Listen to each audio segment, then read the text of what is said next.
Assalamualaikum warahmatullahi wabarakatuh. Salam sejahtera untuk kita semua. Perkenalkan, kami dari kelompok 2 akan menyampaikan materi berkaitan dengan sektor dan kebijakan moneter. Selanjutnya akan disampaikan oleh Hani Mazaya.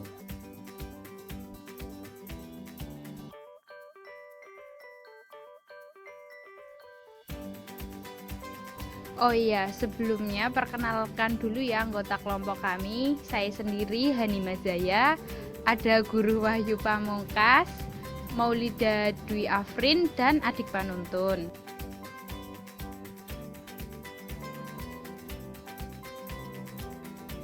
Oh iya, sebelum kita menjelaskan lebih jauh, kita harus tahu dulu apa itu kebijakan moneter.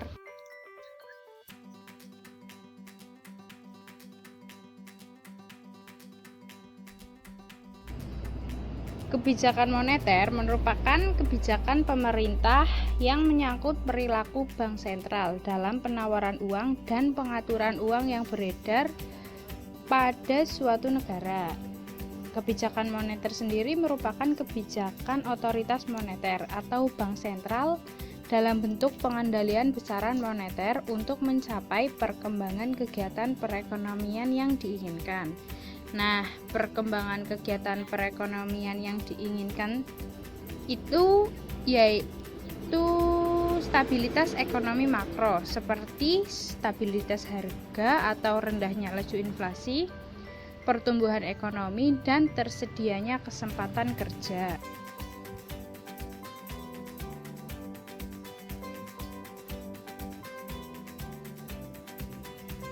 Selanjutnya, ada dua jenis kebijakan moneter. Yang pertama yaitu kebijakan moneter ekspansif dan kebijakan moneter kontraktif.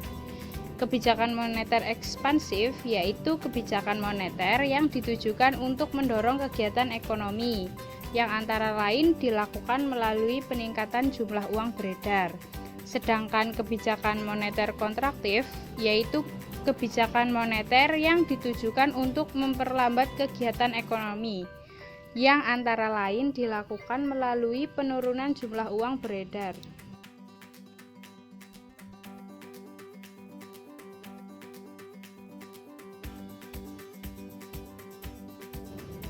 Tujuan kebijakan moneter. Kebijakan moneter memiliki 3 tujuan utama. Yang pertama yaitu inflasi. Kebijakan moneter sendiri dapat menargetkan tingkat inflasi. Tingkat inflasi yang rendah dianggap sehat bagi perekonomian sebuah negara. Namun, jika inflasi sudah sangat tinggi, kebijakan moneter diharapkan dapat mengatasi masalah inflasi. Yang kedua yaitu pengangguran. Kebijakan moneter akan mempengaruhi tingkat pengangguran dalam suatu negara. Diharapkan dengan adanya kebijakan moneter dapat mengurangi pengangguran. Yang ketiga yaitu nilai tukar mata uang.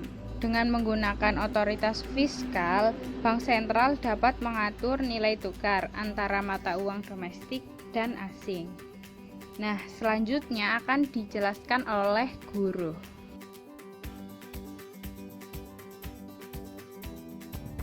Untuk selanjutnya, instrumen kebijakan moneter.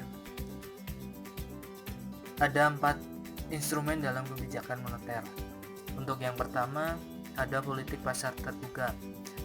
Ini merupakan kebijakan yang dilakukan oleh bank sentral dalam rangka menambah atau mengurangi jumlah uang yang beredar dengan cara menjual atau membeli surat-surat pemerintah atau government securities.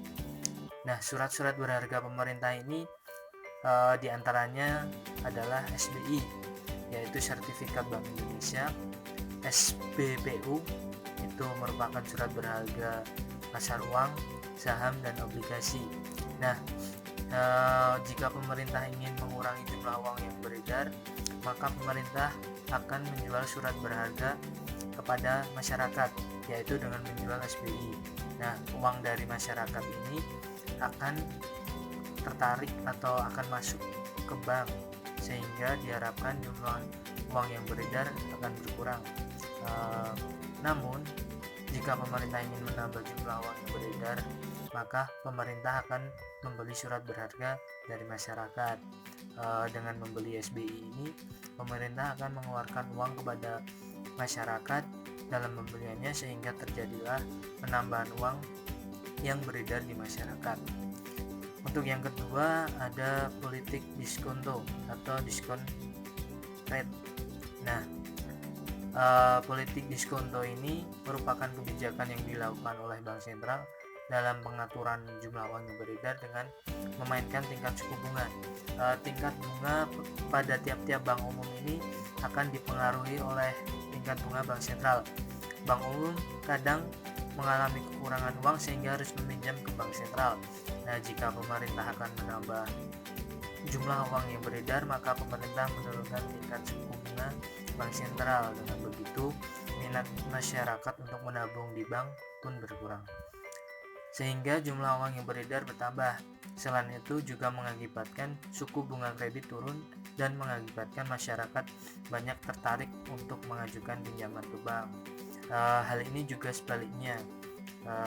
Jika pemerintah akan mengurangi jumlah uang yang beredar, maka pemerintah akan menaikkan tingkat bunga.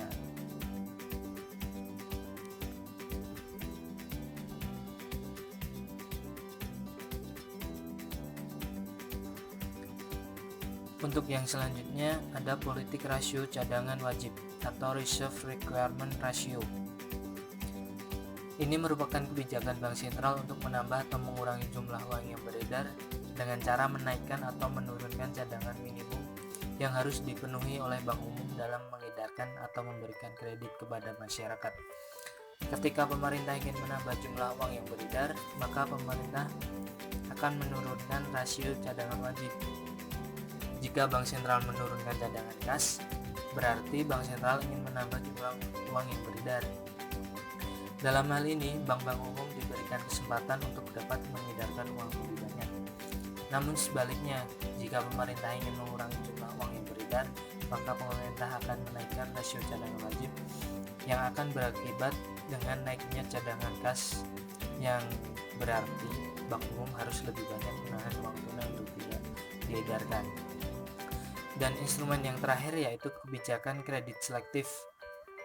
Ini merupakan kebijakan yang dilakukan oleh pemerintah dalam pemberian atau tidaknya suatu kredit. Kredit selektif ini dilakukan dengan cara menentukan syarat-syarat kredit yang dikenal dengan 5C. Pada saat pemerintah ingin menambah jumlah uang yang beredar, maka pemerintah akan melonggarkan pemberian kredit. Namun, jika pemerintah ingin mengurangi jumlah uang yang beredar, maka pemerintah akan mengetatkan pemberian kredit. Selain instrumen di atas, sebenarnya ada beberapa instrumen lain yang dipergunakan oleh pemerintah dalam melaksanakan kebijakan moneter. Di antaranya ada imbauan moral atau moral persuasion, kemudian politik centering, kemudian ada devaluasi dan revaluasi.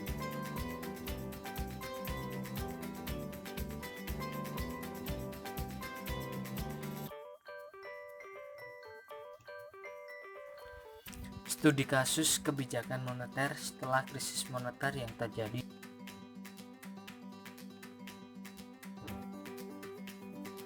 Selanjutnya, terdapat studi kasus kebijakan moneter setelah krisis moneter yang terjadi di Indonesia. Nah, krisis yang melanda Indonesia sejak tahun 1997 telah menimbulkan berbagai permasalahan yang sedemikian sulit dan kompleks di berbagai bidang. Krisis yang mulanya berasal dari krisis moneter telah berubah cepat menjadi krisis ekonomi, krisis sosial, budaya, krisis politik, sehingga menjadi krisis multidimensi. Salah satu pemicu utama krisis tersebut adalah terjadinya kelangkaan dana perbankan sebagai akibat penarikan dana oleh masyarakat yang sangat besar, ditambah dengan semakin melemahnya nilai rupiah terhadap dolar Amerika Serikat. Kepercayaan masyarakat pun terhadap rupiah semakin berkurang, sehingga nilai tukar rupiah terus mengalami penurunan yang sangat tajam. Untuk mencegah kehancuran sektor perbankan, pemerintah melalui Bank Indonesia menyuntik dana ke sektor perbankan dalam jumlah yang sangat besar, yang selanjutnya berakibat pada melonjaknya laju inflasi. Di sisi lain, Bank Indonesia harus menyerap kelebihan likuiditas di masyarakat melalui kebijakan moneter kontraktif yang berakibat pada naiknya suku bunga dan persoalan lain di pasar keuangan secara keseluruhan.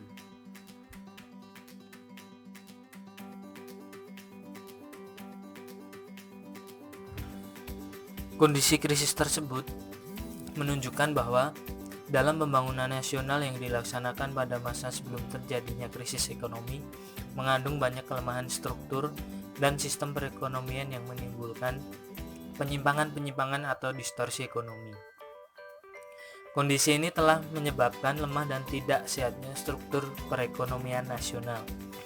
Di sisi lain, perkembangan ekonomi internasional mengalami perubahan yang cepat dan mendasar menuju pada sistem ekonomi global yang ditandai dengan semakin terintegrasinya pasar keuangan dunia yang memudahkan pergerakan aliran dana luar negeri disertai dengan semakin ketatnya persaingan di dunia internasional.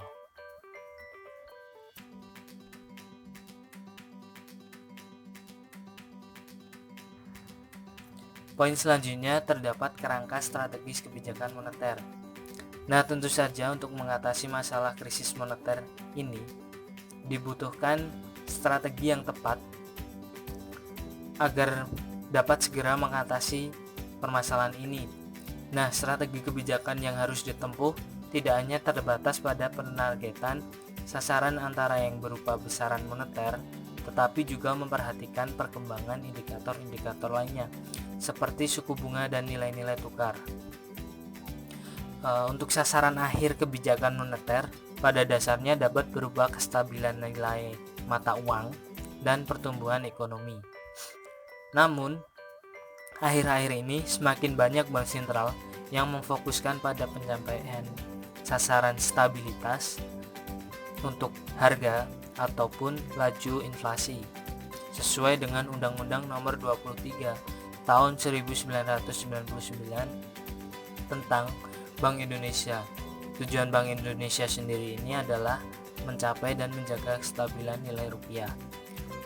Untuk penjelasan selanjutnya akan disampaikan oleh Maulida.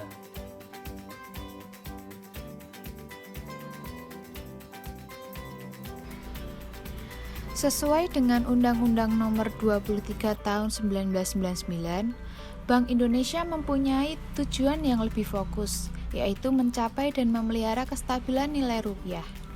Untuk mencapai tujuannya, Bank Indonesia melaksanakan 3 tugas pokok, yaitu yang pertama, menetapkan dan melaksanakan kebijakan moneter. Kedua, mengatur dan menjaga kelancaran sistem pembayaran. Yang ketiga, mengatur dan mengawasi sistem perbankan.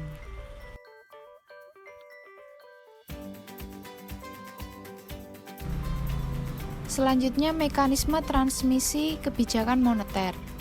Pada periode setelah krisis, berbagai perubahan yang terjadi dalam perekonomian dan peralihan sistem nilai tukar dari sistem mengambang terkendali menjadi sistem mengambang fleksibel mempunyai implikasi terhadap mekanisme transmisi kebijakan moneter di Indonesia. Dalam kondisi ini, jalur nilai tukar menjadi salah satu jalur penting dalam mentransmisikan pengaruh kebijakan moneter pada kegiatan ekonomi real dan harga.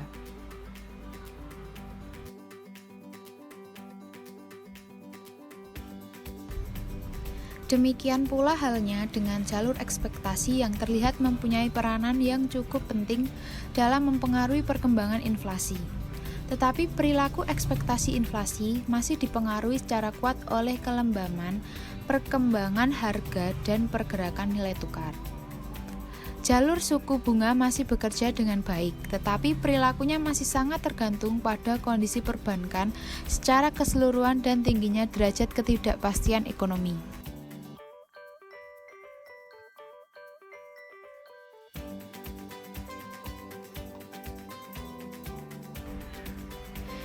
Kerangka operasional kebijakan moneter. Proses operasional pengendalian moneter diawali dengan penyusunan monetary programming atau program moneter. Beberapa hasil penelitian untuk kasus Indonesia menunjukkan bahwa perubahan yang cepat di sektor keuangan telah menyebabkan kegiatan penciptaan uang oleh sistem keuangan menjadi berlipat ganda dan melampaui penciptaan uang oleh bank sentral. Hal ini selanjutnya menyebabkan perilaku angka pelipat ganda uang cenderung tidak stabil. Lebih jauh lagi, ketidakstabilan tersebut tidak hanya terjadi pada perilaku angka pelipat ganda uang, tetapi juga income velocity dan fungsi permintaan uang.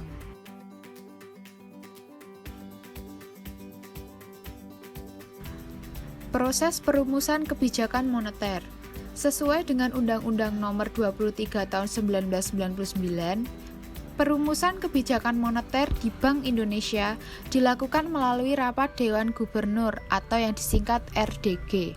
RDG diselenggarakan sekurang-kurangnya 1 kali dalam sebulan untuk menetapkan kebijakan umum di bidang moneter, dan sekurang-kurangnya 1 kali dalam seminggu untuk melakukan evaluasi atas pelaksanaan kebijakan moneter tersebut.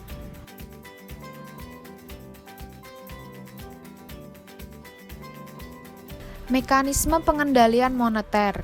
Secara umum, hasil kajian juga memperlihatkan bahwa bekerjanya mekanisme transmisi kebijakan moneter di Indonesia sangat dipengaruhi oleh perubahan struktural dan kebijakan ekonomi keuangan. Perlu dikemukakan bahwa pengujian empiris tentang mekanisme transmisi kebijakan moneter yang telah dikemukakan belum menghasilkan kesimpulan yang bersifat final tentang jalur transmisi mana yang sesuai sebagai dasar formulasi kebijakan moneter. Secara tidak langsung, terlihat bahwa jalur suku bunga dan nilai tukar relatif bisa menjelaskan dengan lebih baik proses transmisi tersebut dibandingkan dengan jalur agregat moneter dan kredit. Namun, fakta tentang masih bekerjanya jalur transmisi lewat agregat moneter menyarankan untuk tidak mengabaikan bekerjanya jalur transmisi melalui agregat moneter. Penjelasan selanjutnya akan disampaikan oleh adik panuntun.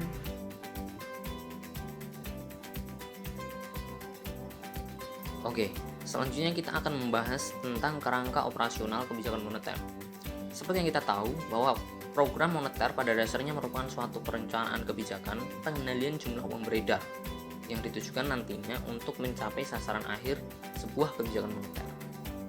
Program moneter ini mencakup penentuan sasaran operasional kebijakan moneter. Dalam pelaksanaannya sampai saat ini Bank Indonesia masih menggunakan uang primer sebagai sasaran operasional. Instrumen moneter yang dipergunakan untuk memenuhi sasaran operasional ini adalah operasi pasar terbuka, fasilitas diskonto, giro wajib minimum, dan himbauan-himbauan kepada masyarakat.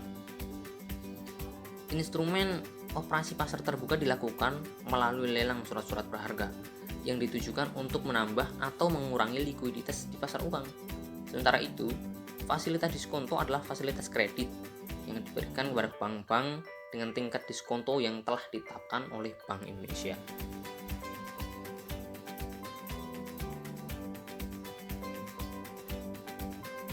Selanjutnya bisa dilihat bahwa grafik ini menunjukkan data laju inflasi. Ini menunjukkan data laju pertumbuhan inflasi di Indonesia pada periode 98 sampai 2018. Kita lihat pada rentang tahun 1996 sampai dengan 1999, tingkat inflasi mencapai titik tertinggi di Indonesia. Kemudian cenderung lebih stabil di tahun-tahun setelahnya.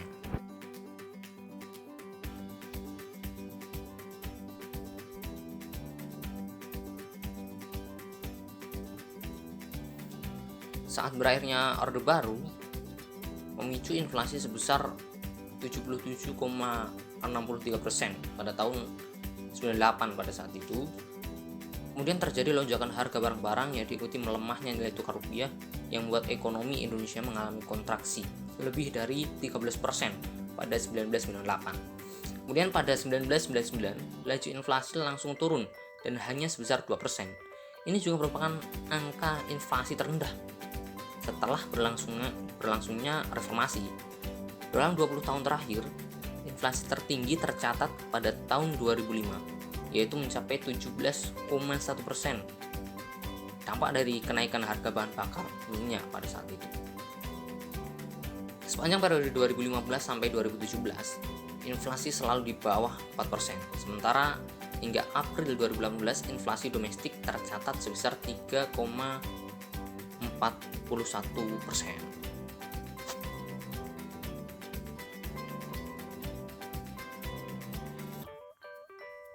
Selanjutnya, kita akan membandingkan kondisi ekonomi Indonesia pada saat ini dengan periode krisis 1998. Seperti kita lihat dari tabel data dari Bisnis Indonesia, kita dapat mengetahui tingkat inflasi dari seluruh indikator ekonomi dari tahun 1998 sampai dengan tahun 2018 terjadi sangat fluktuatif. Yang lebih tinggi adalah terjadi pada tahun 1998, kemudian mengalami perbaikan di tahun-tahun setelahnya. Di samping ini, kita menyediakan tabel tentang perbandingan kondisi ekonomi Indonesia saat ini dengan periode krisis 1998.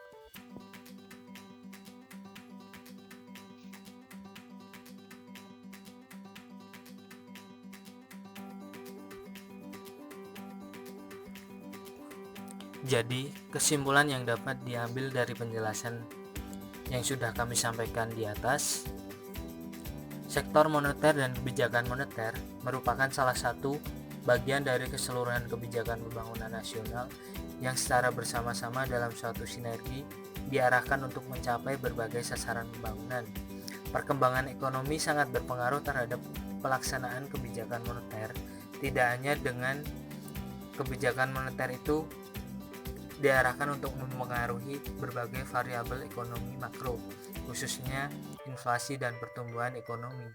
Tetapi juga karena perkembangan ekonomi akan menentukan berbagai reaksi atau bagaimana reaksi Bank Indonesia merumuskan dan melaksanakan kebijakan moneternya. Secara khusus, perkembangan sektor keuangan sangat mempengaruhi pelaksanaan kebijakan moneter karena mekanisme transmisi kebijakan moneter pada dasarnya terjadi melalui sektor keuangan. Sesuai dengan fungsinya dalam intermediasi keuangan yang ada dengan tujuan untuk mempengaruhi pengeluaran dalam perekonomian.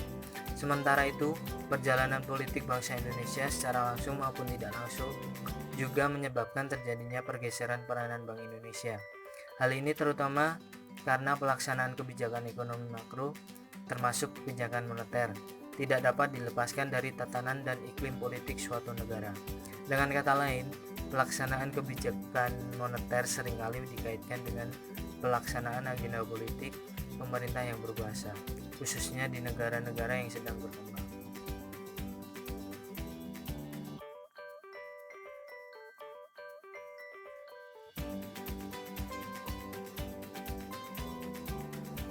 Sekian penjelasan dari kelompok kami. Mohon maaf apabila masih banyak kekurangan. Semoga apa yang kami sampaikan bisa diterima dengan baik oleh teman-teman. Dan silahkan apabila ada yang ditanyakan bisa berdiskusi atau menanyakan langsung di grup yang sudah disediakan. Terima kasih. Wassalamualaikum warahmatullahi wabarakatuh.